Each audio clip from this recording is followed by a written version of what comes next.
אחלה, ממש כיף. אני חייב להגיד לכם שאני מקנא בכם, כי ממה שראיתי על הכנס, ומה שאני יודע על כל מי שמארגנים אותו, הייתי מאוד מאוד רוצה להיות שם, אבל לפחות שמח קצת לתרום את חלקי ולראות קצת פרצופים מוכרים וכולי. אז אני אשתף כמה שקפים, לא יותר מדי, זה לא הרצאה שלי וזה, בבקשה, בבקשה, בואו נעשה את זה כאילו שיחה, בסדר? לא זה, אני רק בשביל לתת קצת הלומדים הוויזואליים שבינינו וכאלה, במה להאחז, אז הכנתי כמה. אז בגדול, זה הנושא, מנגנוני חדשנות, אובססיה ללקוחות ומה זה קשור ללמידה.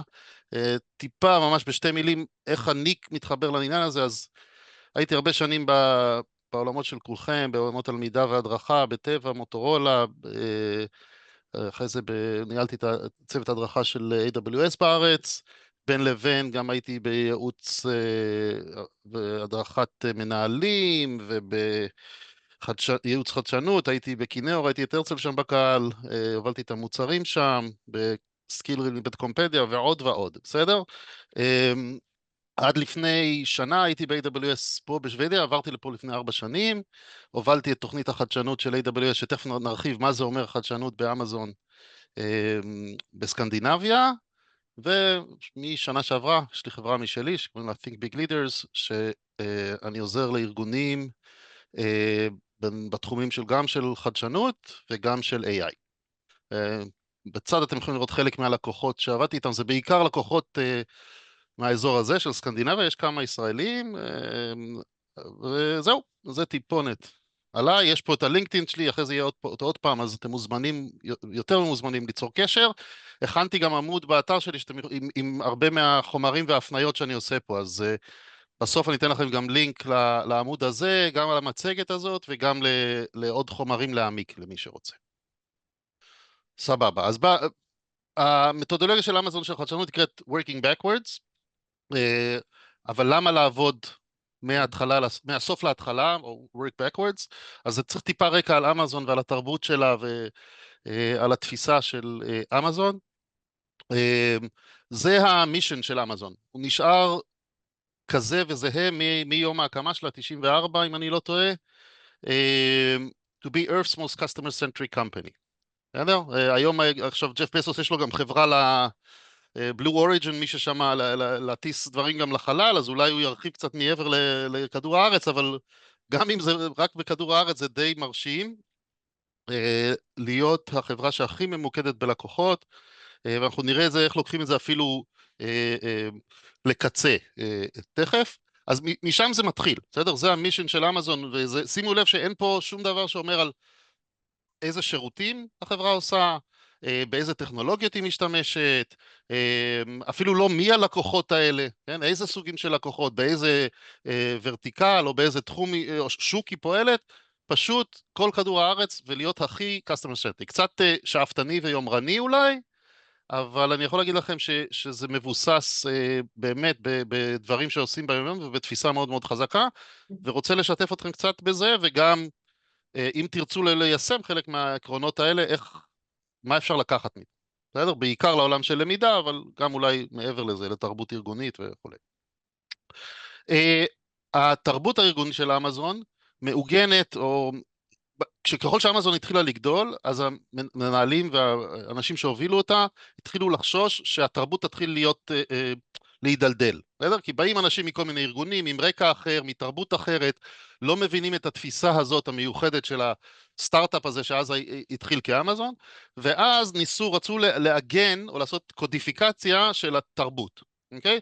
ובעצם התרבות של אמזון מנוסחת במה שנקרא leadership principles, ש-leadership זה לא, הכוונה לא רק למנהלים, אלא לכל מי שעובד באמזון, היום זה 1.5 מיליון איש לדעתי, וזה קווים מנחים בעצם להתנהגות יומיומית, זה לא רק משהו שתלוי על הקיר או שמקבלים באונבורדינג, זה באמת משמש ביומיום לקבלת החלטות, להכשרה, לחשיבה, לעבודה שוטפת, היום יש 16 כאלה, זה השתנה לאורך השנים, חלק התאחדו, חלק נוספו.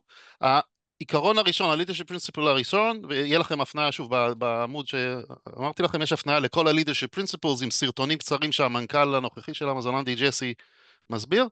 אבל העיקרון הראשון אומר customer obsession, אז זה לא רק customer centricity, לא רק מיקוד בלקוח, אלא ממש אובססיה לגבי לקוחות. ותזכרו שפה הכותרת של מה שרציתי קצת לשתף אתכם זה אחד, האובססיה ללקוחות, והשני זה מנגנוני חדשנות, אז תכף נדבר גם על השני. אבל אני אקריא את ה-customer obsession, leadership principle, leaders start with the customer and work backwards, they work vigorously to earn and keep customer trust, although leaders pay attention to the competitors, they obsess over customers. אתם רואים פה, הנה המקור ל-working backwards, בסדר? כל דבר, כל חדשנות, כל אופרציה, כל צורת חשיבה של אמזון, היא אנחנו מתחילים מהלקוחות, אנחנו אובססיביים בשביל, ברצון שלנו, למה שבאמזון אומרים to delight them, בסדר? לשרת אותם, אבל בצורה כזאת שבאמת הם יחייכו ויצאו מעל ומעבר למצופה, ואנחנו עובדים אחורה מזה, בשביל בעצם לחשוב מה אנחנו עושים, איזה ביזנס אנחנו עושים, איזה טכנולוגיות, איזה שירותים. הנושא של מתחרים זה לא שאנחנו מתעלמים ממנו, זה לא שזה לא חשוב, אבל הוא לא נקודת הפתיחה.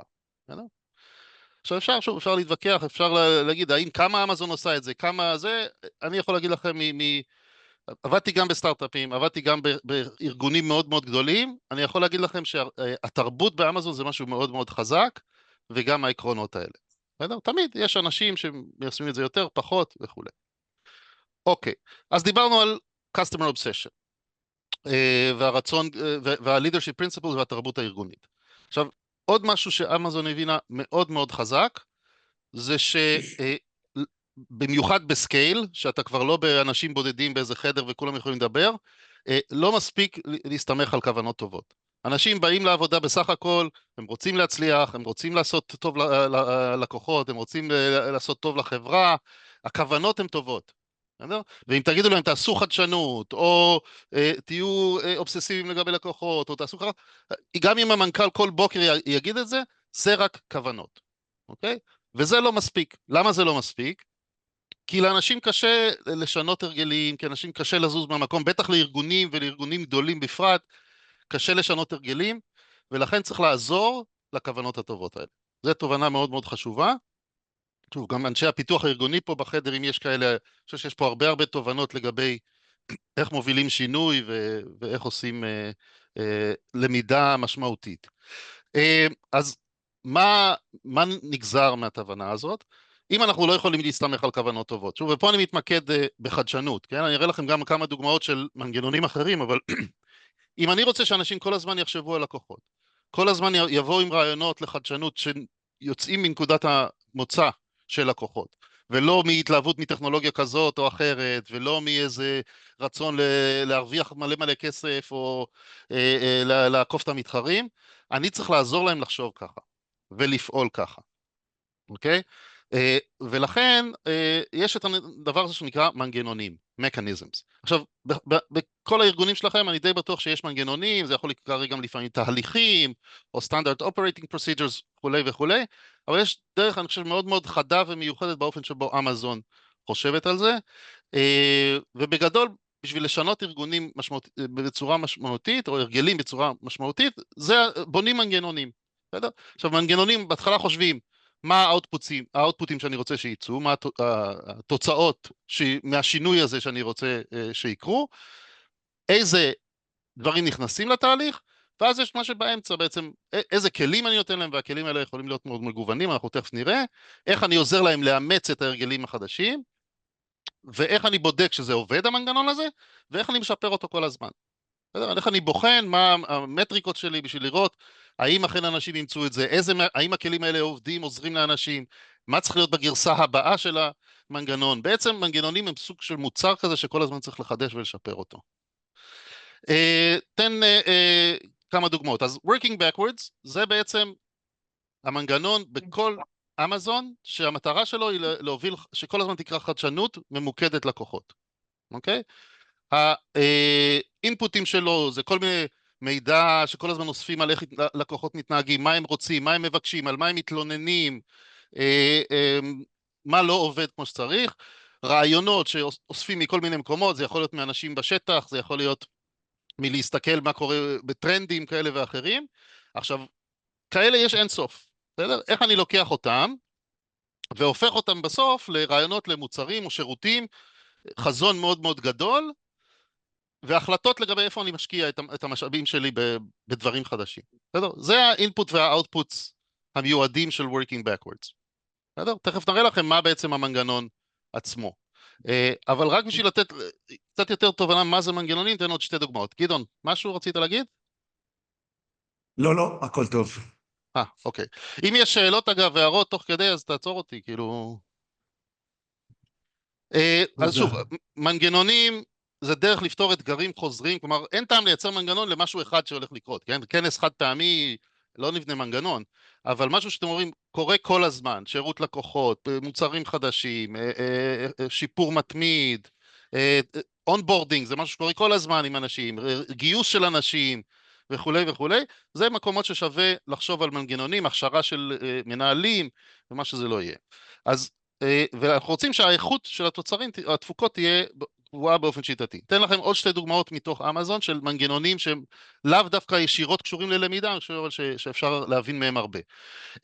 הראשון הוא לגבי תהליך הגיוס באמזון. אני גם הייתי מנהל וגייסתי צוות לאמזון, ויש תהליך שנקרא, מאוד מאוד מובנה, שכל מישהו שמתקבל לאמזון, שוב, לכל תפקיד, בכל רמה, כולל המנהלים הכי בכירים וכולל אחרוני האנשים בשטח, עוברים אותו, וזה תהליך שבעצם בא למנוע את העובדה שמי שמגייס, המנהל המגייס, הוא בלחץ לגייס. הוא או היא, יש להם משימות, הצליחו לפתוח בקשה למשרות, ועכשיו הם צריכים לגייס. עכשיו מה? השיקול דעת שלהם הוא מוטה. הם מראיינים, חלקם אולי עם ניסיון, בלי ניסיון בראיונות, יש להם הטיות כאלה ואחרות, ויש להם רצון מובנה לגייס, כי הם צריכים להשיג את המטרות שלהם, כמנהלים, ושל הצוות שלהם. אז איך אנחנו מונעים את זה שאנחנו נתפשר על האנשים שאנחנו מגייסים? כי אנחנו לא רוצים, כי המשמעות היא שאנחנו עכשיו נכשיר מישהו או מישהי במשך כמה חודשים, בהמשך, תלוי בתפקיד, אני אתן לו אחריות לתפקידים מאוד מאוד חשובים, כולל אולי לייצג אותנו מול לקוחות, מחירות, שירות, לפתח מוצרים ומה זה לא יהיה. המחיר של הטעות הוא מאוד מאוד גדול. וזה משהו שקורה כל הזמן, ואנחנו גם, כמנהל של הארגון, זה לא משנה כמה פעמים אני אגיד וכמה הדרכות אני אעשה למנהלים, בסוף הם באים לסיטואציה ויש שם אתגרים. אוקיי? אז איך אני בונה מנגנון שמבטיח את האיכות של הגיוס? אז יש 2 דברים שאני אציין אותם פה. אחד זה לופס, השני זה bar raisers. לופס, מה קורה? כל בן אדם שמתראיין לאמזון, עובר, נגיד, ראיון או 2 עם משאבי אנוש, ואחרי זה המנהל המגייס, ובסוף השלב האחרון זה מה שנקרא לופ. הוא או היא פוגשים 5 אנשים שונים, שעה כל אחד מהם מדבר איתו או איתה על 2 מתוך ה-leadership principles של אמזון. בעצם מה שבאים לבדוק בלופ הזה זה התאמה לתרבות ופוטנציאל. אוקיי? בוא נגיד, התאמה פונקציונלית בדקו בשלבים לפני זה. המנהל והמשאבי אנוש בדקו, הבן אדם עובר את הרף של התאמה לתפקיד. אנחנו רוצים לראות למעשה, שימו פה למילה bar-raiser, האם הבן אדם הזה מעלה את הרף ביחס לממוצע של הצוות שלנו עכשיו, שזה גם משהו מטורף, אם חושבים עליו, עם 1.5 מיליון איש, בכל גיוס רוצים להעלות את הרף, באופן ממוצע. אז איך עושים את זה? אז 5 אנשים מראיינים את הבן אדם, ובסוף עושים, אגב, מי ה5? המנהל המגייס, 3 שבאים איתו או איתה במגע, שזה או חברי צוות, או בעלי עניין שהוא נותן להם שירות, או כאלה, והחמישי או החמישית, מה שנקרא bar raiser. זה החלק השני של המנגנון. מישהו שהוא בכלל לא מהיחידה הארגונית הזאת, הוא עובר הכשרה מיוחדת, יש לו תפקיד אחר לגמרי, מעבר לזה נוסף על תפקידו, כמו שאומרים, לפחות הוא עבר 100 רעיונות, ועבר הכשרה מיוחדת איך להעלות את הרף בכל פעם, ובעצם הוא מנהל את הדיון, הוא אוסף את האבידנס מאנשים, האם הבן אדם הזה מעלה את הרף באמת בדברים שאנחנו רוצים, ויש לו עולה זכות וטו על אם מגייסים את הבן אדם הזה. כלומר, המנהל יכול לצעוק עד מחרתיים, אם הבר רייזר אומר, המועמד או המועמדת לא מתאימים לתרבות שלנו, וזה טעות לגייס אותם, לא מגייסים. עכשיו יש לזה המון המון משמעויות, כן? זה אומר שתהליכי גיוס יכולים לקחת יותר זמן, זה אומר שיכולים להיות חיכוכים סביב הנושא הזה וכו' וכו', אבל פה נכנס לעניין של משמעת והקפדה, בטווח הארוך, תחשבו, זה פשוט כל פעם דואג שנכנסים האנשים הנכונים לארגון. זה המון השקעה גם של המון שעות בתהליך הזה של הגיוס. בסדר? אפשר לדבר עוד המון על הדבר הזה, אבל אני חושב שקיבלתם טעימה של מה זה מנגנונים בהקשר הזה. דוגמה אחרת זה בשירות לקוחות, סיפור קצר, היה איזה אירוע שבו המנהלים הבכירים אגב מדי כמה חודשים יורדים לשטח, מקשיבים לשיחות שירות לקוחות, היה מקרה שבו מנהל בכיר, לא בטוח אם זה ג'ף בזוס או מישהו אחר, הקשיב, ראה איזה פנייה, הנציג אמר, אני הולך להתקשר ללקוחה, אבל היא בטח תרצה להחזיר את השולחן הזה, אוקיי?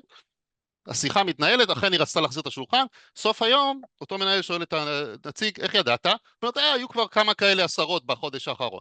אוקיי, ולמה לא עשית לגבי זה משהו, כן? מאיפה הכוונות הטובות? מה זה? עשיתי, שלחתי מייל, הודעתי, זה עכשיו בטיפול, זה לוקח כמה שבועות, עד שזה ירד, ייקח כמה זמן. עכשיו, זה משהו שהוא בעיה חוזרת שאנחנו רוצים לפתור אותה כהנהלה. איך פתרו את זה? אמרו, אנחנו נותנים לאנשים בשטח, לאותם נציגי שירות, זכות להוריד מוצר מהקטלוג של אמזון, ששוב, זו משמעות של מיליונים יכול להיות, בכל העולם, באופן, אם הם מזהים שיש בעיה במוצר, או במוצר, או בתיאור שלו שהוא מטעה, או איזושהי בעיה שמצדיקה הורדה של המוצר מהקטלוג. עכשיו, כמובן, ויש עוד כל מיני דברים סביב הטולס, כן?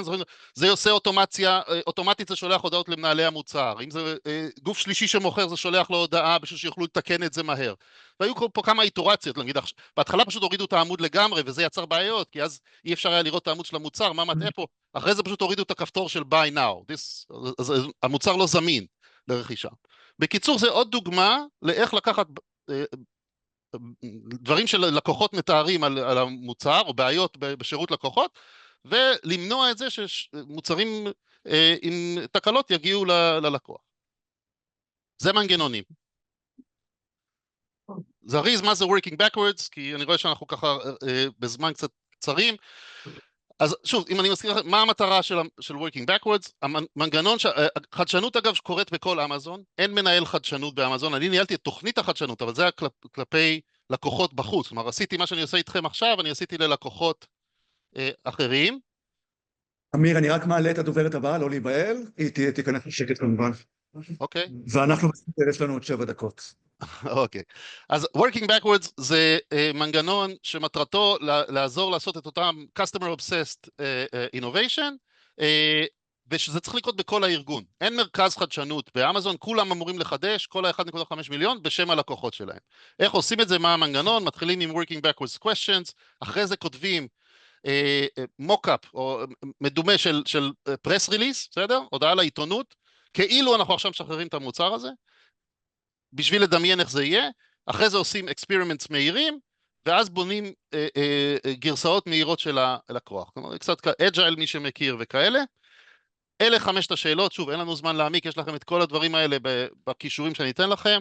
השאלה הראשונה היא לכאורה מאוד מאוד פשוטה, היא נקראת, Hey Chris, I'm going to continue in Hebrew, if you don't mind. אז השאלה הראשונה היא מי הלקוח, who's the customer, לכאורה פשוט, אבל צריך להיות פה מאוד מאוד מדויקים וממוקדים. אחרי זה יש עוד שאלות כמו מה הבעיה הספציפית שאנחנו רוצים לפתור ללקוח, מה הכי חשוב ללקוח וכולי וכולי. יש פה תהליך שלם שאפשר לבלות עליו חודשים עם evidence כאלה ואחרים בשביל לנסות לברר מה הבעיה באמת שאנחנו רוצים לפתור עבור הלקוח. רק אחרי שבררנו את זה אנחנו כותבים את מה שנקרא את המסמך PRFAQ, ויש לו 3 חלקים. החלק הראשון זה עמוד אחד שבו אנחנו בעצם החזון של המוצר ואיך הוא פותר את הבעיה של הלקוח. החלק השני זה עד 5 עמודים של שאלות נפוצות, זה מתחלק ל2, שאלות שהלקוח ישאל, למשל, מה קורה אם יש תקלה, איך אני מקבל עזרה, האם זה מתאים למוצר אחר שרכשתי, האם יש את זה בשפות אחרות וכאלה וכולי, ובעצם זה יורד לפרטים. החלק השני זה שאלות פנימיות, רק פה מתחילים לחשוב על איך זה מתאים לנו לפורטפוליו, ולמה אנחנו עושים את זה עכשיו, ומה יקרה אם פתאום נצליח בן לילה ונצטרך לתמוך במלא מלא לקוחות וכולי וכולי. עושים המון המון חשיבה, לפני שאפילו פיתחנו שורת קוד, אם זה משהו שהוא סביב תוכנה, או הזמנו חלקים להתחיל לעשות פרוטוטייפים, או מה זה לא יהיה. הרבה זמן חושבים מראש, וחושבים אחורה מזה. בחלק מהמקרים עושים גם ויז'ואלס, שמתארים ככה או את המסע של הלקוח, או קצת מוקאפים, משהו מאוד מאוד היי לבל. זה working backwards, זה ה-press release, שוב, תוכלו לראות את המבנה שלו, יש לו מבנה מאוד מאוד סטנדרטי, החלק הכי חזק ומעניין בו זה פסקה 6, שבעצם מדמיינים לקוח שעכשיו רכש את המוצר או את השירות, ובשפה שלו, לא בשפה של השיווק שלנו או של הזה, איך הוא או היא מתארים, איך זה שינה לו את החיים. בסדר? איך זה עשה לו, אני יכול עכשיו להזמין בקליק וזה מגיע לי למחרת. או אני משתמש ב-AWS והשירות החדש הזה פתר לי בעיות ואני יכול להקים סטארט-אפ כמו Airbnb או נטפליקס או מה זה לא יהיה. אוקיי? אז זה המבנה של הפרס ריליס. אני עכשיו ארוץ לחלק האחרון, שזה בשלוש דקות שנותרו לי, איך כל זה קשור ללמידה. אז פה עשיתי עיבוד שלי, זה לא משהו שהוא קיים בתוך אמזון, זה חשיבה שלי על החיבור הזה של שני העולמות, חדשנות ולמידה. דבר ראשון, מזמין אתכם להיות אובססיביים ללומדים שלכם. לשאול את עצמכם את השאלות ה-working backwards, מי בעצם הלקוחות שלכם? מה הם באמת צריכים? עזבו שנייה בצד את שלכם, אתם צריכים להביא להסמכה, אתם צריכים להכשיר אנשים לעבודה, אתם צריכים להעביר קורס כזה או אחר, אתם כרגע בצד, בסדר? מי הלקוחות שלכם? מה הם באמת צריכים? איזה מידע ועובדות ו-evidence יש לכם לדבר הזה שהם צריכים, כי זה הולך להיות בסיס ההחלטה שלכם של מה הולך להיות בפנים. בסדר? ואיך אתם יכולים to delight them, כן? איך תוכלו להפתיע ולשמח אותם, וגם, אם חושבים טיפה יותר רחב, זה leadership principles, מעבר ל-customer obsession, איזה עוד, ותסתכלו בכל ה-16 שיש של אמזון, איזה עוד עקרונות הם מנחים אתכם בכלל בחשיבה. אז זה אחד. 2, תתחילו לחשוב על מנגנונים. Mechanisms are better than good intentions, בסדר? תחשבו על הבעיות החוזרות שלכם, התהליכים והמשימות העיקריים שלכם, על הרגלים שאתם רוצים ליצור גם ברמת הבודדים וגם ברמת הצוותים והארגון. איך לחשוב על מנגנונים כאלה שיעשו את זה. ושוב, זה תהליך איטרטיבי, הוא לא בפעם אחת. והאם בכלל אתם לא מחלקת למידה, מחלקת, בטח אם אתם עושים שינוי ארגוני, האם אתם מחלקת מנגנוני למידה? אוקיי? שאלה, לחשיבה, נקודה להגדרה. חזון ברור, גמישות לגבי הפרטים, זה עוד משהו סביב תהליכי חשיבה של אמזון על חדשנות. אז בפרס ריליס הזה, בעמוד הזה, אחד הזה, יש איזשהו חזון ברור, אבל איך משיגים אותו, כלומר, מה הדרך לשם? שם בכוונה משאירים גמישות.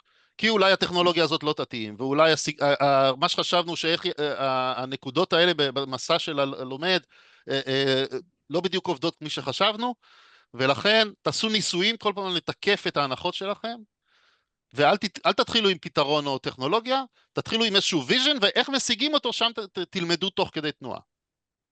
זה ההצעה השלישית שלי, ולסיום הרביעית, ניסוי, אני בכלל לא אוהב את המילה failure או כישלון, אני חושב כל failure אני מגדיר אותו כאקספירימנט, שאו למדנו ממנו, בהצלחה או לא בהצלחה וכולי, אז בעצם תנו לאנשים ולצוותים שלכם לשחק עם רעיונות וכלים, תעשו ניסויים שאתם יודעים מראש שחלקם הגדול אפילו לא יצליח, אבל תכינו את הקרקע לזה שתפיקו מהם את מרב הלמידה, ותשתמשו בכלל בכל הגישה הזאת של ניסוי וטעייה או תהייה, אג'ייל וכולי וכולי, כי גם כחלק ממחלקת הלמידה.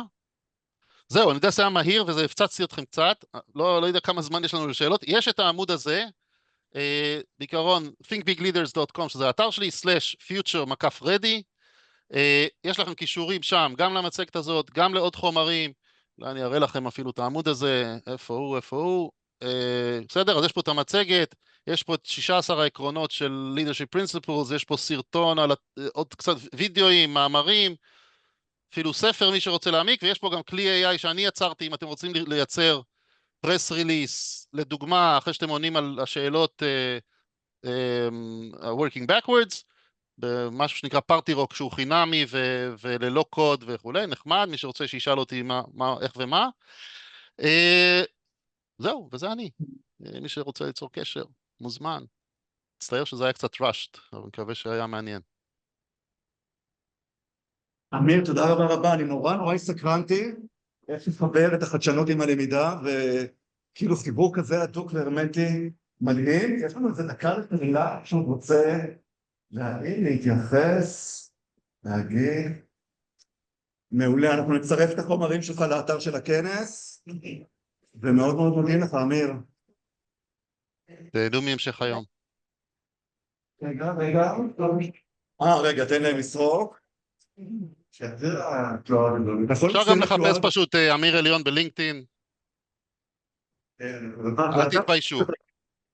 ובואו לסטוקהולם, עיר מהממת. ישראלים ספור לידי, אתה יכול להחזיר שקף אחורה? כן, בטח, בטח. יופי, ניקח עוד דקה.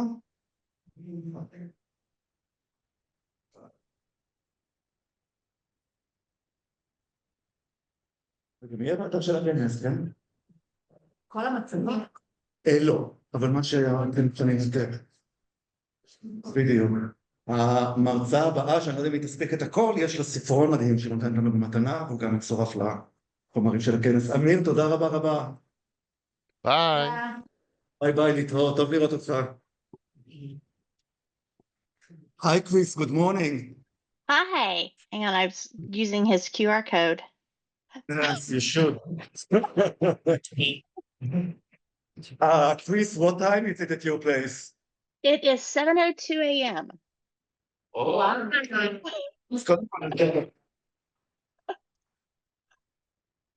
Hopefully in the future I can be there in person and it won't be as early for me. That Chris was surprised to know that there is an L&D industry in Israel, and she was very happy to hear it because in some of the conversations she hinted that he's considering to make Aliyah. Yeah. Yes.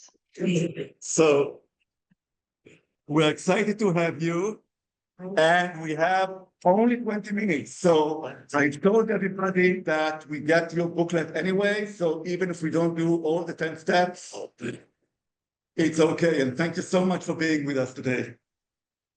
Thank you all so much for having me. Let's actually get that advance. Whoops, don't. Wait for program. We'll just see here. Hang on, you can see it's doing something odd for the moment. I'll go ahead and introduce myself. Hello, everyone. My name is Chris, I go by Chris. I am a 55-year-old female out of rural Oklahoma here in the United States. I live on 70 acres in the middle of nowhere, so it is quite lovely. And I'm actually going to stop sharing real quick and see if that'll get it started. Hang on, restart program. There you go.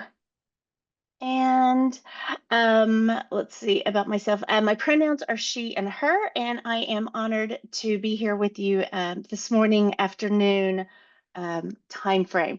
And it gets back started, but I know it's on the other monitor. Let's see, let's get that going there. And share again, just a moment. Because I am so rural, we use satellite for our internet, which can make it a little challenging sometimes, but it usually works pretty well. So hopefully you all can see that. All of my contact information. I am the CEO and founder of D3 Training Solutions, and I started in this field actually in 1998, and I prefer to say the year than figure out the time because that makes me feel old. But it has been absolutely incredible to watch how what we used to refer to as distance learning is now e-learning has evolved and continues to evolve. Now, you may not be aware, but rapid development authoring tools have actually been around for over 25 years. And while every tool has strengths and weaknesses, choosing the right one can truly make or break your success, I think. And I often hear people calling particular tools either easy or hard. And that personally drives me nuts because it is so relative. At 55 years old, I find walking pretty easy, but I obviously didn't when I was a toddler. So in my experience, when people use the term easy or hard, it comes from their experience, and they may have only used their preferred tool or only kind of willingly use their preferred tool. To give you content, the 3 tools I'll be talking about primarily today, I will be referencing Camtasia and beyond because I use those a lot too. But the big 3 rapid development tools would be Camtasia, Articulate 360, and Lectora. I have license to all 3 of them, and they're all 3 currently installed on my computer. So a little bit about my company. The D3 comes from designing, developing, and delivering. The next part, no big deal because those are US government certifications, but I do have to share too that I am thrilled that our team achieved what I consider the instructional development trifecta, in that we won the Australia LearnX Diamond Award, the UK's Learning Excellent Award, and the Brandon Hall Bronze Award. And I am a small company of one employee, myself, and then I have a few contractors that work with me. So I just joke that I'm ready to retire. I've got those. I've won those, which is a long time goal. So let's get to what you want to hear about, which is selecting an authoring tool. And it is crucial to align your choice with your workplace learning needs and performance goals. And while I absolutely love PowerPoint and I'm using it for this presentation, it simply doesn't meet the requirements for robust e-learning. With so many tools on the market, just a quick look shows us that authoring tools really differ widely in the skill requirement, their strengths and weaknesses, time constraints, and of course, pricing. And beyond those basics, what do you need to ask? What else matters for your organization, which is why I put this together. So again, at the end of today's session, you'll receive a link to my ebook, which highlights the 10 key considerations, which are the 10 shown here on the screen, for choosing the right authoring tool. And these considerations primarily focus on out-of-the-box features, except for consideration 7, which in the IT world, extensibility is, the rest of us usually would refer to it as expandability, which explores how that tool can be enhanced through things like custom JavaScript, CSS, HTML, and so forth. So let's go ahead and dive in. I also always want to do a disclaimer or a thank you to the teams at Adobe Captivate, Articulate Storyline, ELB Learning Lectura, because responsiveness, this was probably 8 months of research, calls, emails, their willingness to connect me, because I knew what I knew, but to learn more about what the different tools did, that actually made this review possible. I've also been asked why Rise, Articulate Rise, isn't in the comparison. And for me, it is simply because its functionality doesn't align with several of the categories we'd explore today. So it would look like it's not any good. And I didn't think that was fair.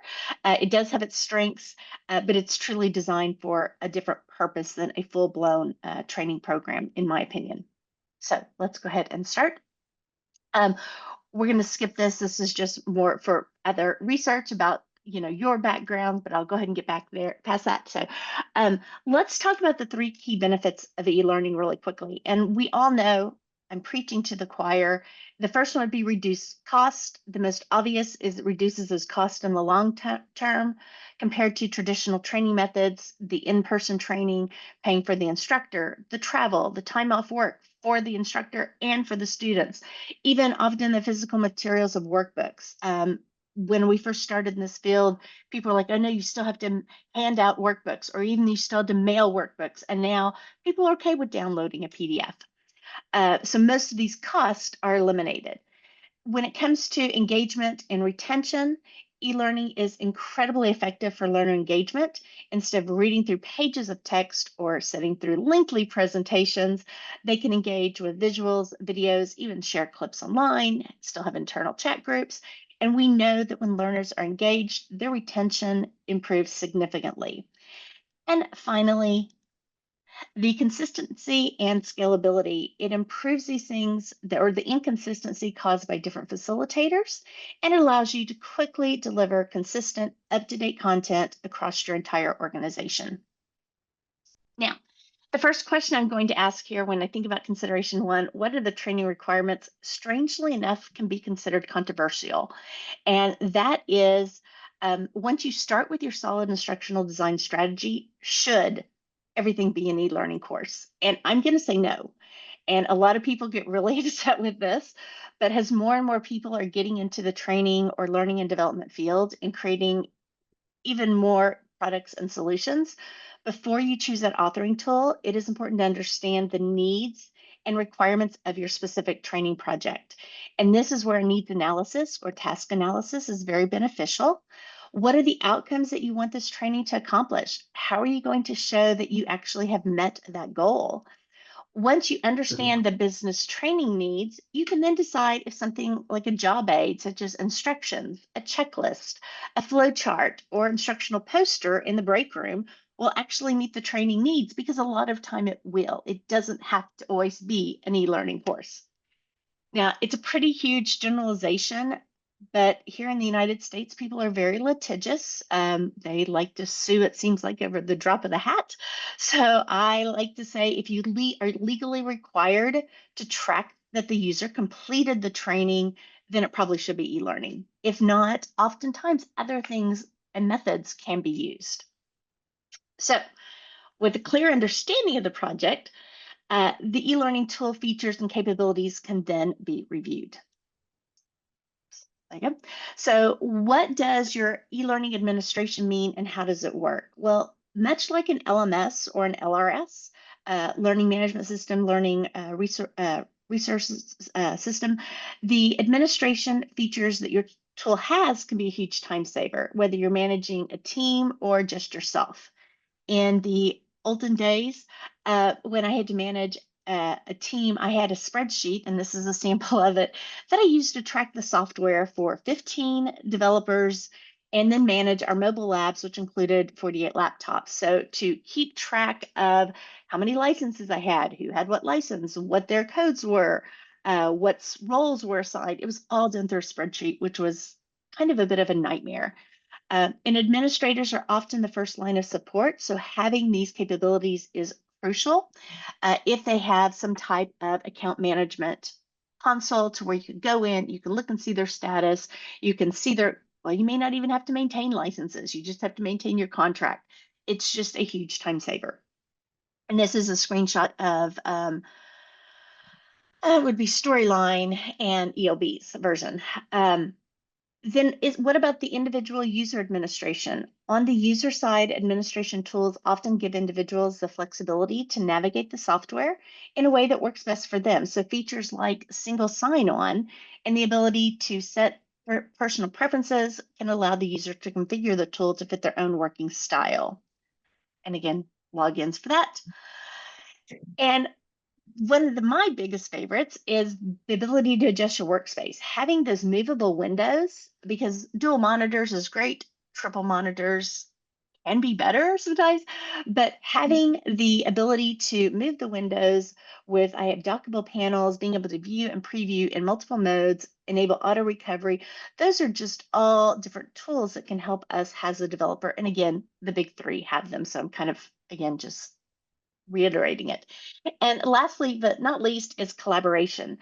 This can be really important, as many people involved, or more than the instructional designer and e-learning developer, you may need to work with your subject matter experts. You may need to share resources. So does your authoring tool enable collaborative authoring, or multiple different authors can work on the same project? You can streamline the feedback, which I'll give a screenshot here in a moment. And this is showing the ability to check in and check out tools or courses, and the ability to share different resources. And then, oops, I thought the screenshot was there. And then just the ability to streamline as far as the responses during review, which we'll actually see that one here in a few. Now, this next area I actually have full sessions on, because this is kind of my my specialty or my passion area, and that is accessible courses and making sure everyone can take your e-learning. Different accessibility features affect different audio, visual, and sensory needs of individuals. I personally love that Captivate and Lectora each offer accessibility settings options that assist me with meeting what we often hear for has Section 508 standards of WCAG, which is your Web Content Accessibility Guidelines. And are y'all, by show of hands, how many of y'all are familiar with WCAG and accessibility? Anyone? Okay, got a couple hands going up. Okay. That is what I do most of my building in, and we try to build at 2.2 and AA. I get whole other sessions on that. So, but how does this authoring tool help my life be easier to meet the needs of my end users? Some of the first things I would say is ensure that you can turn on your alt tags for your images. You can adjust your reading order, and rather than just use the default reading order, which would be very challenging for your end user, set it to make it easier for them.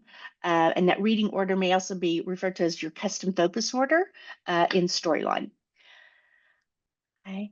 Also, closed captioning. This is not only for the hearing impaired, I stress this all the time, but it's helpful for many with neurodiverse challenges, or again, if the course isn't in their native language. So depending on which tool you're using for Storyline and Captivate, they can both generate captions for you. For Lectora, you have to use an external tool. I use rev.com if I'm using Lectora for this. Then it's the placement and customization.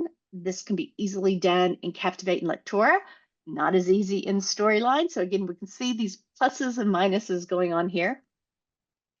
Because the step 3 is to adjust the size. And in Storyline, this can be kind of challenging, as rather than adjusting the closed caption text, you're actually adjusting or increasing the size of all the text in the player properties.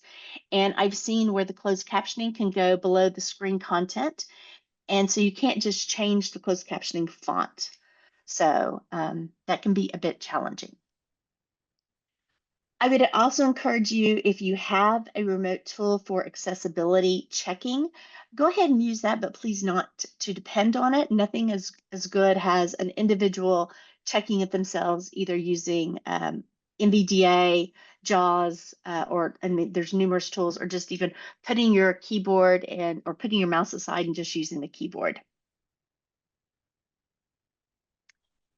Now, we're all seeing, reading, hearing this in the news a lot, that visual representation matters. So people realize this. It is supported by research, and the media influences not only how others view them, but also how we view ourselves, which can be challenging with the media nowadays, but that's a whole other topic. But so we need to make sure we have that full range of human diversity, which includes things like ethnicity, race, size, ability, social economic background, gender, all that stuff needs to be included. And to do this, many authoring tools include visual items, videos, images, cutout people, sounds, icons, and such that you can incorporate into your project to help visually represent diversity.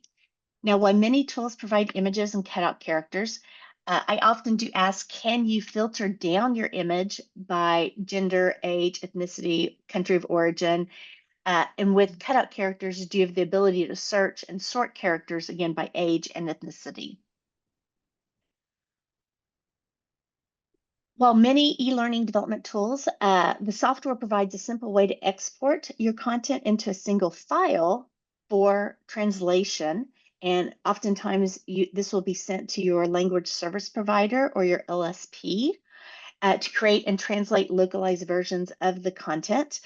Here we have screenshots of both Lectora and Storyline. Once that RTF file or rich text format file has been exported, the file that can then be sent to your LSP, which handles the rest of the translations. And here's a sample of kind of how it would look. And this was my biggest challenge on mine, was translating. I can speak a little French, a little German, Spanish, biblical Hebrew, but regular Arabic was a bit challenging. But it would actually go to the service provider. They would translate it for us, and then we would go through and import it, and again, have a whole session on how to do this, import it back into your course.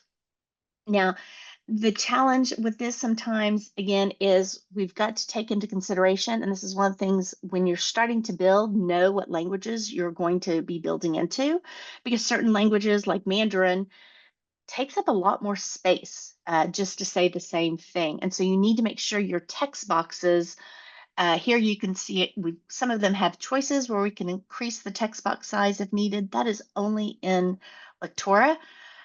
Storyline, you're going to have to manually go through and adjust. So if you have some of these thoughts in mind and know how you're going to be translating, this can not only help you when you're building, but it can also help you in your decision making if you have to do this a lot.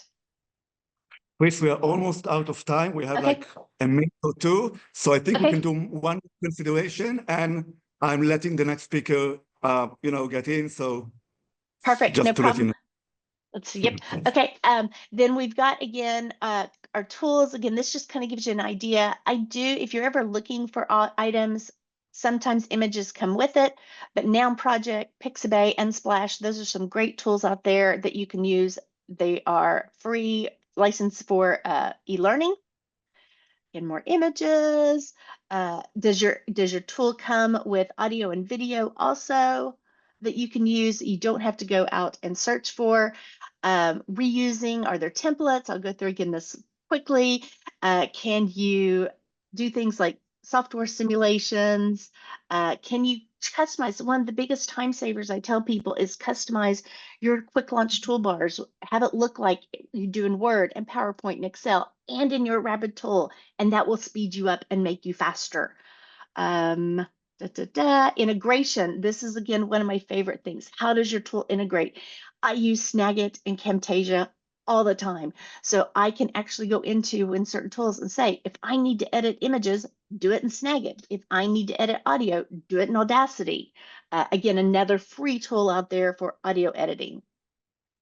Can you use things? Here's a big one. If you're into virtual reality, which I love building in VR, does your tool, can it handle, of course, VR images? All of them can do that, but can it also handle virtual reality videos, again, with a VR headset? And at the moment, only Captivate and Lectora can. And those are really fun to do. Are there other games? Are you going to outgrow it? Basically, does your tool, is it responsive truly because of player, or is it responsive by how you build it? And there is a difference. It's in the book. Can you extend your features? Can you add things in rather easily using things like JavaScript, custom CSS? I can never remember what that stands for, HTML, and so forth. Is it supported? How does the tracking work? Does it do XAPI? Or are you stuck with, not stuck, but are you just using SCORM and AICC?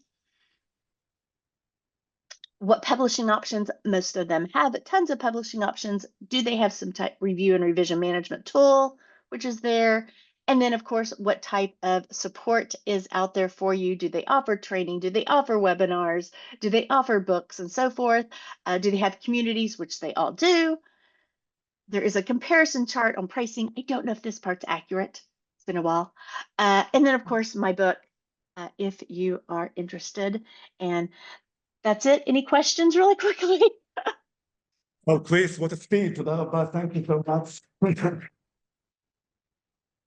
Storyline is a monopoly in Israel. Now that I hear you, maybe we should reconsider about that. Thank you so much, Chris. Both depending on what I'm doing. So great having you. Thank you so much, and have a great day. Thank you. You too. Bye-bye. Bye-bye, and hello, Wynnona. Hello, how are you? Good morning. Good morning. What time is it at your place? It is 8:24 in the morning for me, so not too early. Yes, great. It's almost the last session in the conference, so it's afternoon. As you can see, an intimate room, but people are eager to learn from you, and probably some more will later on go to the curation site and see some of the summaries.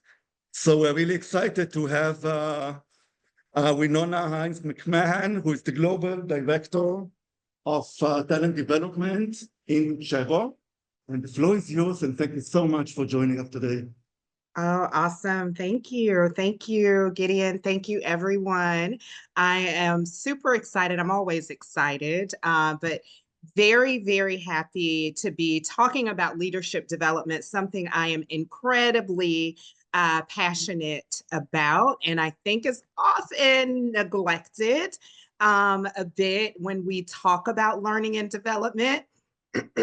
I will ask you to bear with me this morning. I am fighting a little bit of laryngitis, and so it causes me, my voice to waver a bit, but I think you'll be able to follow me and understand what I'm saying. If not, just raise your hand and I'll adjust accordingly.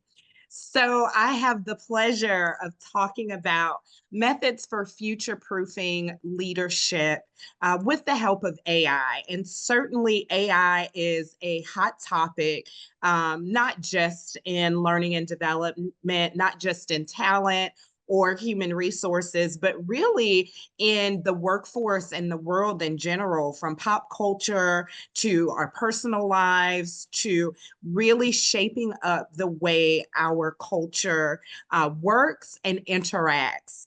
And of course, because of that cultural implication and phenomena, there is certainly an impact for those of us who work in talent and with people.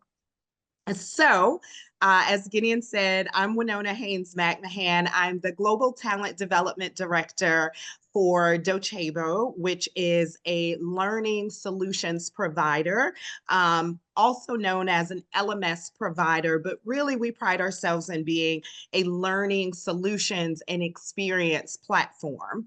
I have 20 years of leadership development and learning and development experience. I know I don't look like that, but I do. Have been working in this field in various capacities within various industries for quite some time. And I am also a certified executive leadership coach. I love speaking with leaders.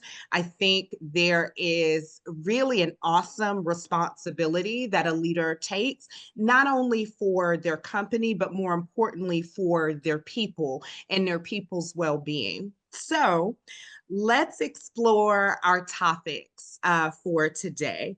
Our topics are obviously leadership development, but also artificial intelligence. And so I've put here a couple of bullets that I think kind of summarize where we are in leadership development and artificial intelligence for now. Leadership development, guys, there is a global leadership shortage. And no matter the industry here in North America, specifically within the US, we're seeing a lot of leaders retire in education and in health. They're facing high levels of burnout. We're also seeing that within business and corporate industry as well, where folks are tired of leading organizations. They're feeling stressed. So they're going and hanging out their own shingles. And what that's causing is a mass exodus from the public sector, with more folks going into the private sector. And our companies and our businesses are feeling it, which means that employees are feeling it, and that burnout is trickling down.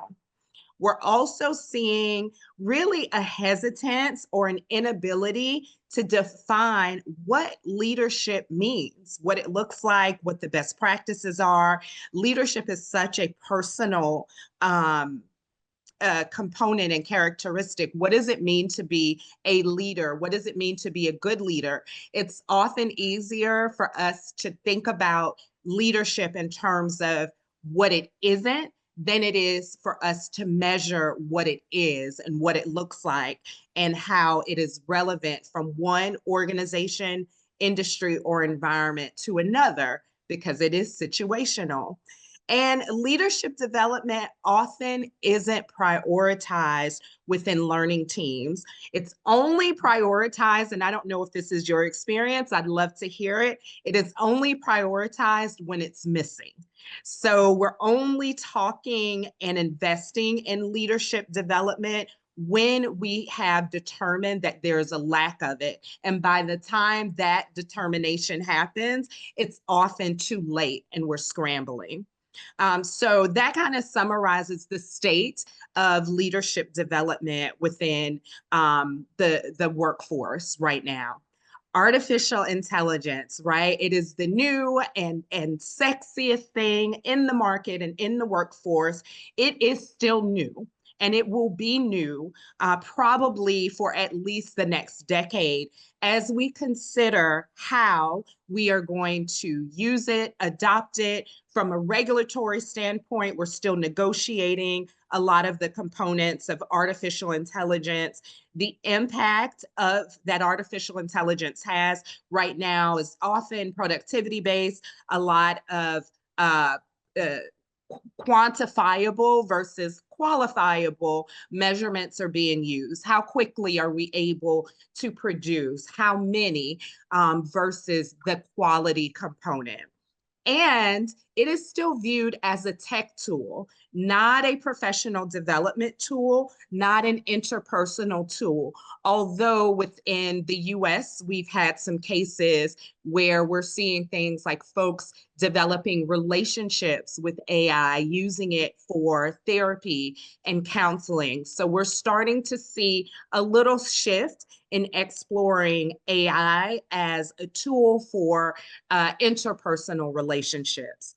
I'd also like to posit to you guys that leadership is a resource. It is a resource, and it's a finite resource within organizations. Sometimes we take a real lofty approach to the way that we consider leadership, but just like skills are resources, I would say leadership as a presence is also a resource that organizations are challenged to manage, develop, and assign within their culture.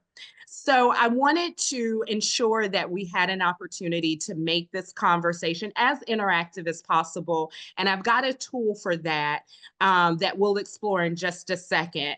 But I've summarized here what I believe the biggest challenge is for our learning and development professionals and leadership professionals.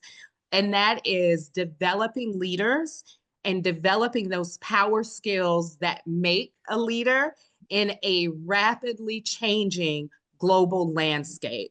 And I would suggest to you all that no matter what industry you're in, no matter the size of your organization, most of us are in a global organization. Even if regionally we are tied by those geographic boundaries, quite possibly we have vendors, suppliers, and customers that go beyond that global, that geographic tie, meaning we're all operating in a global environment. So our world is getting smaller as a result of technology, which is an added complication, but also an added advantage. And so we're challenged with understanding not only our own environments, but the environments that impact our multiple stakeholders, whether that be our customers or our workforce. So I'd like you all to consider that most of us are operating within that global environment. Now we'll go here to this next slide, and this is where some of that interaction is going to take place. If you have your mobile device or your laptop and are able to open a browser window, I want to encourage you to do so and think about, and if you'd like to share, what the biggest challenges that you face in developing leaders and leadership skills within your organization. So I'd love to have you guys just take a moment. We're going to go to menti.com. And if you haven't used it before, it's pretty simple. You'll open a window for menti.com. And you'll use the code here, 65945813. And take a moment to share what those leadership challenges are, what the challenges that you face within your organization, within your role in developing leaders. And we'll be able to see those as they populate on the screen. So I'll pause a moment. We have a view-only access. No? לדעתי תעשו כמו שהיא הציעה, לכתוב מנטי.com. אוקיי. מנטי.com. So we have some responses coming in. Ooh, changing actual behaviors. That one hit me in the chest. The skills gap, absolutely. And you should also be able to see those responses populate on your device or on your browser window. And we'll come back to exploring these. I think we're all going to find some commonality, again, in the challenges that we're facing, whether we're in the same industry, same size organization or not. Everyone is challenged with this leadership development piece. Yeah, that skills gap is certainly one that comes a lot. Ooh, making leaders who are not managers feel valuable. Isn't that a good one? All right, you can keep those responses coming in. And as I said, we'll go back and explore those.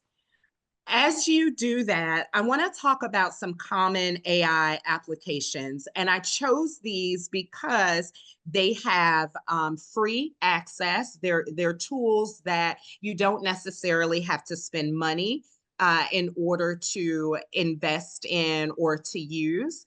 ChatGPT, of course, is one of the most popular. And I tried to make this up of both generative and predictive AI. We have DALL-E by OpenAI, which helps produce images.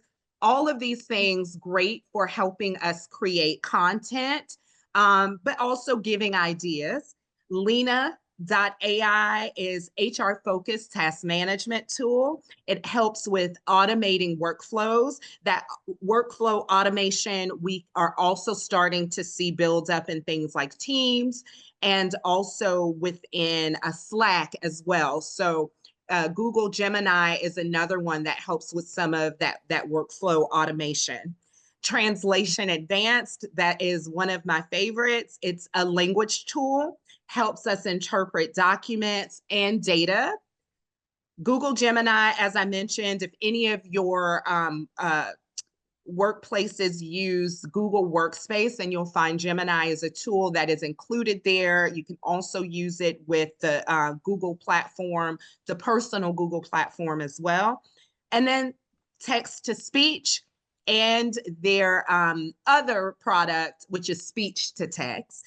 And these use algorithms to convert text to language, and it adds context, it adds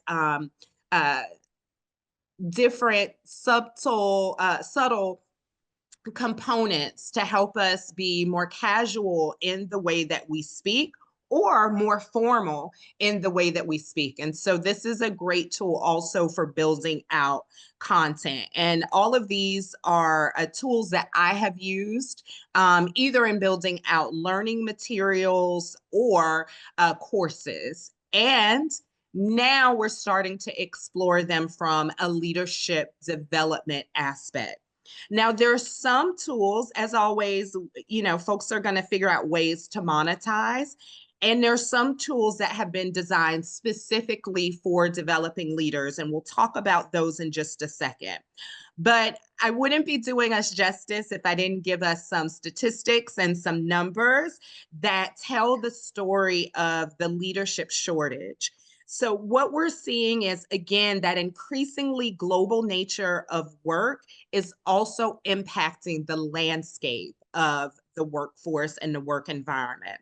Leaders are becoming more and more difficult to hire and retain.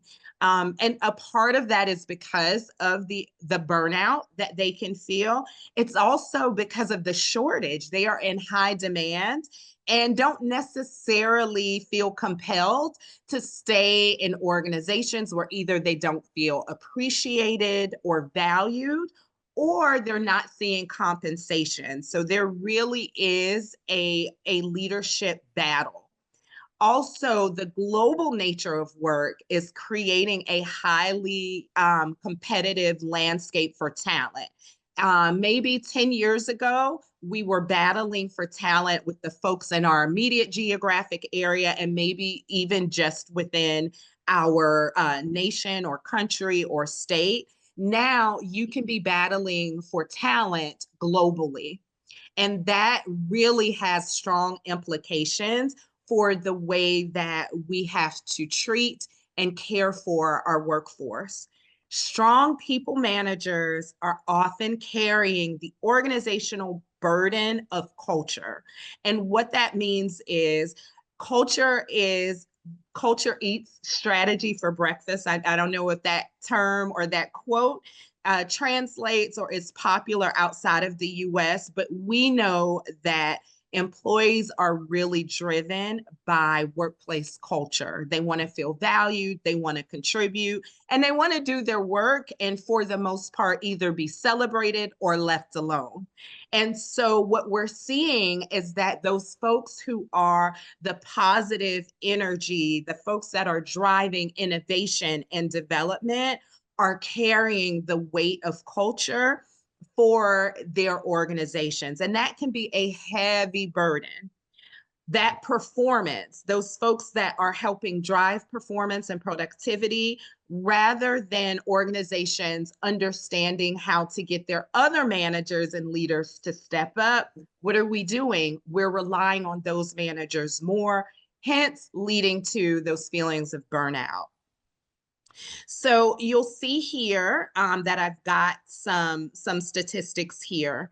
And I'll say that what they represent is the way that AI is going to impact the workforce. And what we're seeing is that 83% of organizations are exploring ways and methods for using AI to increase productivity and eliminate costs.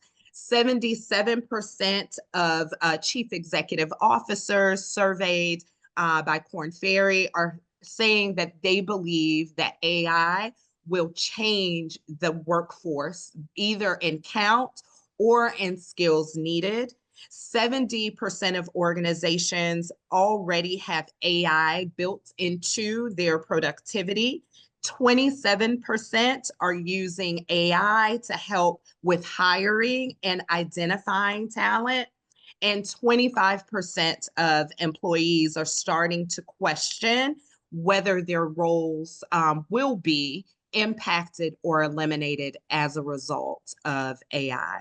So whether or not your organization has a formal use or policy for artificial intelligence, it is already impacting the way that your employees feel about work and the way that our executives are planning for the future.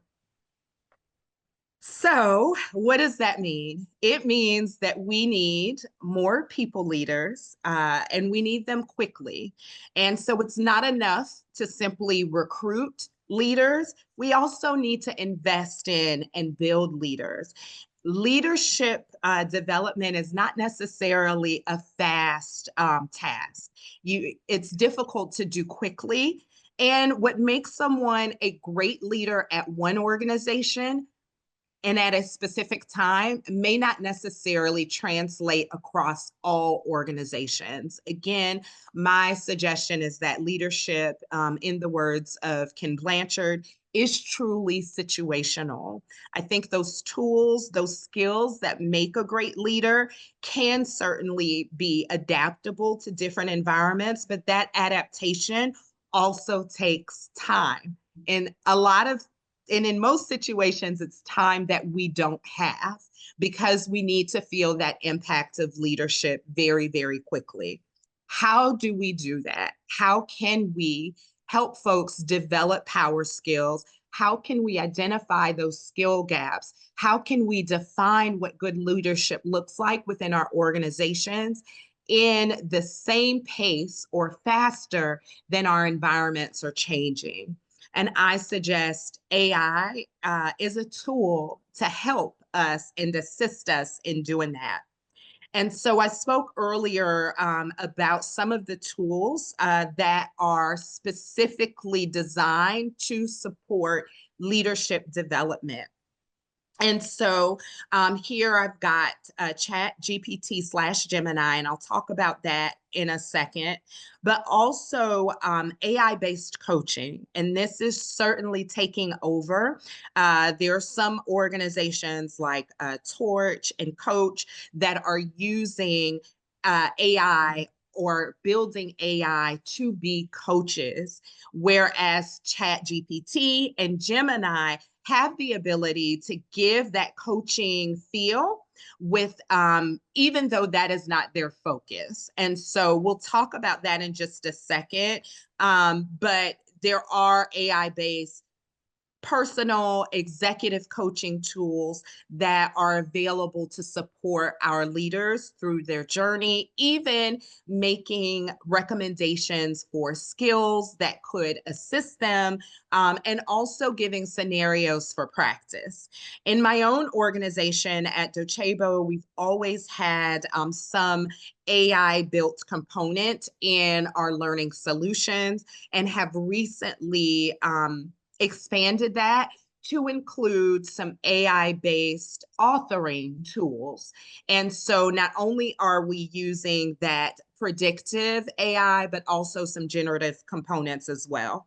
So what we're seeing here is the ability to not only identify, hey, this person is a leader, whether formally or informally, this person has influence over our organization.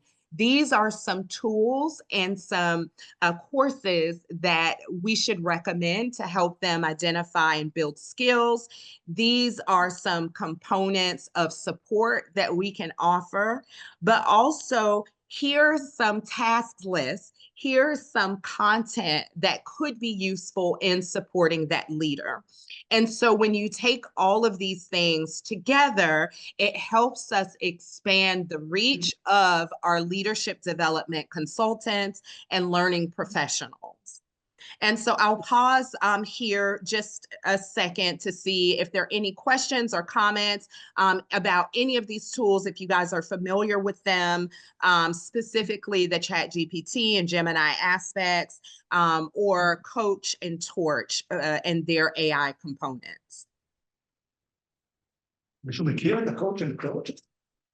No. So probably the generic stuff is known, like the ChatGPT and the Gemini, but no, we haven't heard about the Coach and Torch. Yes. And so these are super cool. I believe BetterUp, also a global coaching, executive coaching provider, is also exploring AI-based coaching. What is super cool about this, and it makes me nervous, I can say, as an executive coach, is the tools learn from ICF accredited coaches, and they start to mimic those conversations, but they also learn you. So if you're using it, it knows that these topics that you ask about, whether they be problem solving or strategy setting, it starts to better understand who you are, what your areas of opportunity are, and makes recommendations based on that. Similarly to the way that ChatGPT and Gemini, the more that you interact with them, the more reliable they become. But what is cool about these is that the reach is expanded, whereas for us as an organization, sometimes I'm asked for leadership coaches for specific managers or executives, and they are expensive. They're expensive. And so if I were to hire one for one member of our team, that 6-month engagement is going to cost $10,000 or more.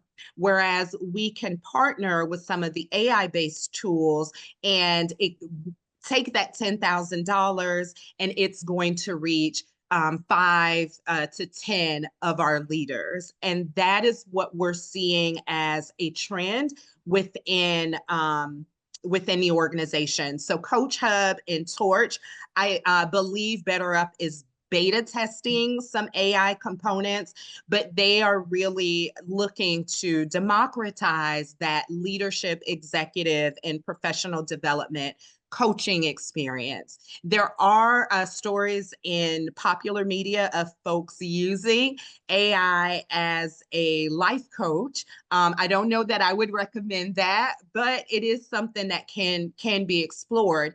And in fact, I'm going to show you in just a second a development plan that was created using artificial intelligence. And we'll compare that development plan to a development plan that was created by a leadership development professional. And I'd love to see whether you can tell the difference and pull out which is which. So here we have two development plans. And I will say I pulled this, I did change the name for convenience and for privacy of a development plan that was created for a professional that I worked with who, excuse me, who was very quickly promoted into a VP level role after being a director for only a matter of months. They had very little director level experience, but a lot of influence and a lot of leadership potential. And so when a advanced or senior level role became available, the organization decided, you know what? We are going to invest in this person. We don't believe that anybody else within the organization can do this, and no one from the outside would be as effective. So we're going to invest in this person. And so they partnered internally with their leadership development person to create a learning plan, a 6-month learning plan to help this person adapt to the new position and adjust their leadership skills accordingly. And so I won't tell you initially which is which, but I want to review the components of the plan. In full transparency, I summarized the language, obviously because we wouldn't be able to project the detailed learning plan, but also, again, to make it as brief as possible. So in development plan 1, we have the professional whose name I've changed to Raya. We have her partnering with an executive coach to refine her leadership style. We have her completing a 360 feedback assessment where she's gathering feedback from her direct reports, her manager, and peers to understand her leadership profile, what her challenges are, what her successes are, and where she might focus her attention. We also have her aligning that department and team strategy with the company objectives, KPIs, values, and mission. Shadowing a CFO to learn budgeting and financial planning, which are going to be components of her new role that she didn't necessarily get to experience within the director role. Now that she's a VP, she's going to be expected to be able to navigate that, and it is recommended in this plan that she spend some one-on-one time with the CFO to better understand organizational finances and how that impacts her departmental budget. And then we also have the recommendation to attend an industry conference and summarize the learning that she experienced there in an executive memo. Also a recommendation at that conference to network, to learn the experiences of others that are in the VP level that she is now taking a part of. In addition, in development plan 1, there is, of course, a recommendation for some e-learning as well, and those managerial checkpoints. So that is development plan 1. Anyone thinking that that might be the AI-driven plan? Okay, got a couple of hands there. All right, so let's take a look at development plan 2, and I'm going to keep an eye on my time because I see it's coming to an end. Here we have Raya and her manager setting goals for that 6-month plan. We have her being assigned an existing tenured and top performing mentor within her org to meet with biweekly. An e-learning plan that will address areas of opportunity that have been identified by her and her manager through talent interventions. Talent interventions could include 360s and or other types of assessments. We have a live development program either offered by her org or by a third-party vendor. And we have checkpoints suggested or recommended with her summarizing her experience and lessons learned and discussing those with her senior leader or a senior VP. And so anyone think that that one is the AI generated one? Okay, I see some hands there. Now, I'm gonna have you vote. And so we'll go back into Menti, and it may already be projected on your screen, this particular question. So you guys can vote for Development Plan 1 or Development Plan 2.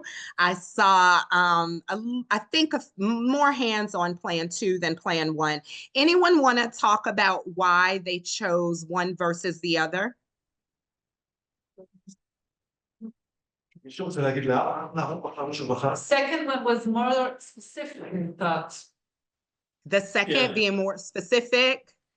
more accurate. And that's why I thought that was made by AI. Yeah. Okay. And AI. We had one vote for Plan 1. Anyone want to speak about why they chose Plan 1?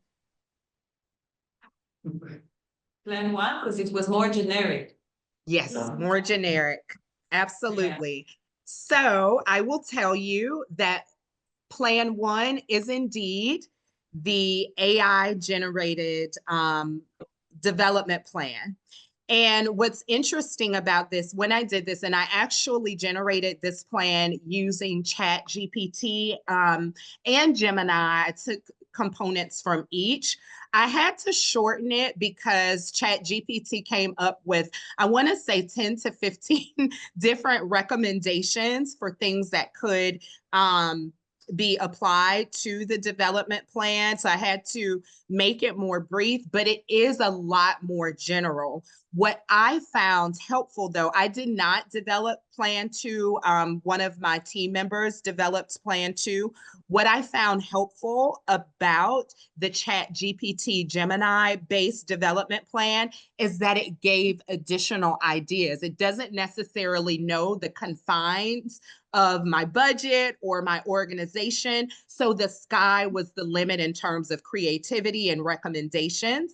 And what's cool about that is, as a leadership development professional, I can come up with what I believe my recommendations are based on what I know about the person and the environment, and then compare that to what ChatGPT or Gemini recommends to determine if my experience created any bias or missed opportunity because of boundaries that I believe exist. And that would be my recommendation for you guys as you're exploring, how can I be even more productive? How can we work even more quickly to address leadership gaps? Using AI as a partner is going to help you reduce some of that bias, but also address skills gaps and call your attention to things that may exist in blind spots that you have based on your experiences within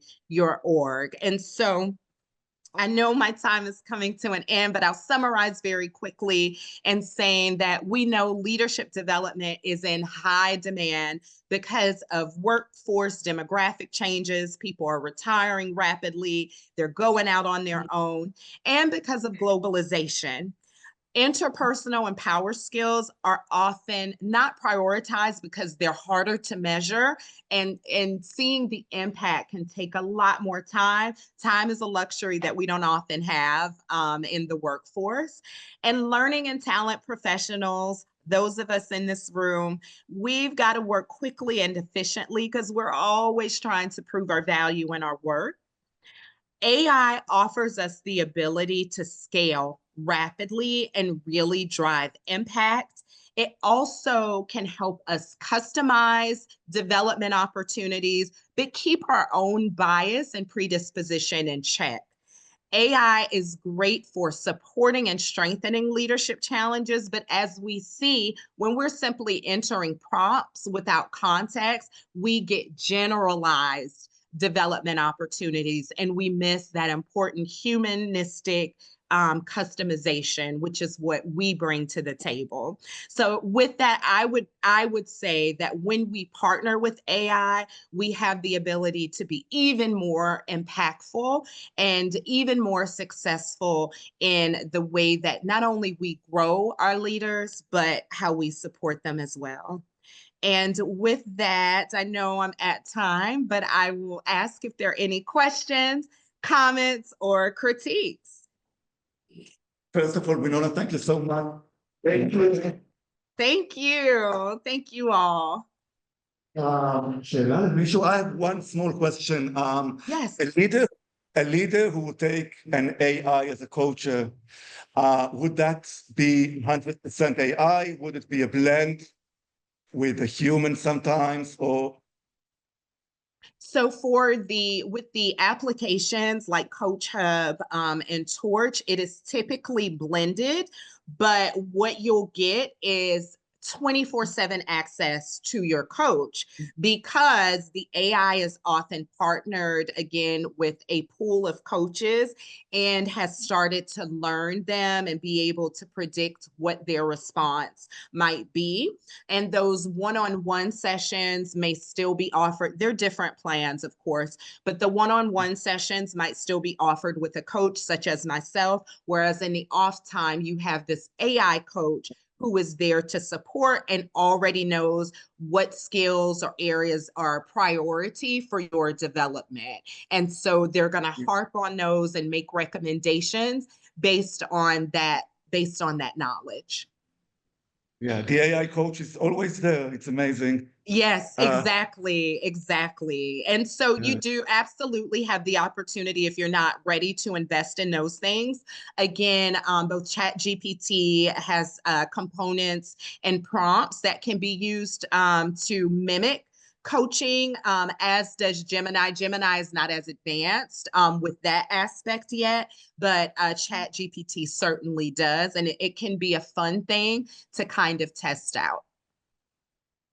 Thank you so much. That was fascinating, and we learned a lot. Thank you.